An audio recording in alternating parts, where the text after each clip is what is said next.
जय हिंद साथियों। जैसा कि हमारा यूपी स्पेशल पे एक सीरीज चल रही है, उसमें जो आज का टॉपिक होगा आपका विशेष संगठन है। विशेष संगठन में जो भी आपका आते हैं, जिस प्रकार केंद्र सरकार में जो भी संगठन होते हैं, जैसे कि लोकपाल है, आपका सूचना आयोग है और चुनाव आयोग है, इस तरीके से राज्य में भी आपके संगठन होते हैं। तो हम उन्हीं पर आज चर्चा करते हैं। आपका पहला है लोकायुक्त। उत्तर प्रदेश सरकार द्वारा 1975 में उत्तर प्रदेश लोक आयुक्त तथा उपलोक आयुक्त अधिनियम 1975 पारित किया गया और इस अधिनियम के तहत 14 सितंबर 1977 को उत्तर प्रदेश का प्रथम लोकायुक्त न्यायमूर्ति विशंबर दयाल को नियुक्त किया गया।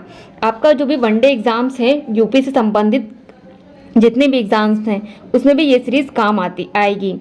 और जिस तरीके से ये बताया गया है कि उत्तर प्रदेश का पहला प्रथम लोकायुक्त कौन है, उस तरीके से भी आपके प्रश्न पूछे जाते हैं। वही लोकायुक्त की सहायता के लिए एक उप लोकायुक्त भी नियुक्ति की जाती है। वही लोकायुक्त व उप लोकायुक्त का कार्यकाल पहले 6 वर्ष निर्धारित था, लेकिन जून जुलाई 2012 में किए गए संशोधन के बाद अब 8 वर्ष कर दिया गया है। यानी उत्तर प्रदेश जो कि राज्य है, राज्य में 8 वर्ष इनका कार्यकाल होता है। इस पद पर सेवा निवृत्त न्यायाधीश की नियुक्ति की जाती है।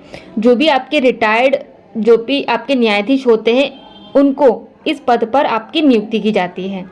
वहीं लोकायुक्त संगठन स्थापित करने का मुख्य उद्देश्य क्या रहा, मैं आपको बता रही हूँ कि राज्य के उच्चतम स्तर से लेकर निम्न स्तर तक अधिकारियों के दुरुपयोग, जो भी उनके अधिकार हैं, वे उनका दुरुपयोग या भ्रष्टाचार एवं कदाचार संबंधी शिकायतों एवं अभिकथनों का अन्वेषण करना तथा राज्य सरकार को इस संबंध में अपनी स्तुति भेजना।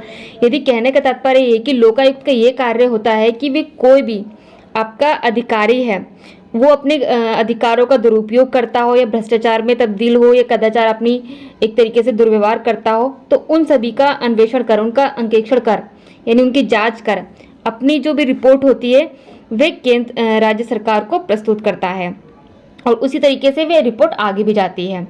वहीं लोकायुक्त संगठन का सबसे महत्वपूर्ण एवं कारगर अंग विशेष पुलिस स्थापना है।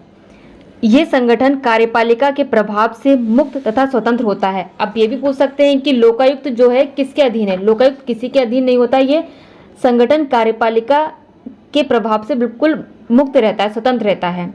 वहीं लोकायुक्त राज्य क्षेत्र के न्यायालयों, सीजीए, विधानमंडल, यूपी, पीएससी, निर्वाचन आयोग, केंद्रीय सरकार के विभागों, ग्राम सभाओं तथा राज्यपाल को छोड़कर शेष सभी विरुद्ध जांच करने का अधिकार लोकायुक्त को दिया जाता है। अब ये भी प्रश्न पूछ सकते हैं कि किस किस के विरुद्ध लोकायुक्त जांच करता है। भाई अब नेक्स्ट आपका जो कि संगठन है वो है उत्तर प्रदेश लोक सेवा प्राधिकरण। उत्तर प्रदेश लोक सेवा प्राधिकरण जो भी है, सरकारी कर्मचारियों की सेवाओं से संबंधित मामलों की संख्या सामान्य न्यायालयों में निरंतर बढ़ता जा रहा है, जिससे कर्मचारियों, अधिकारियों, निगमों और कंपनियों के धन और समय का अपव्यय होता है।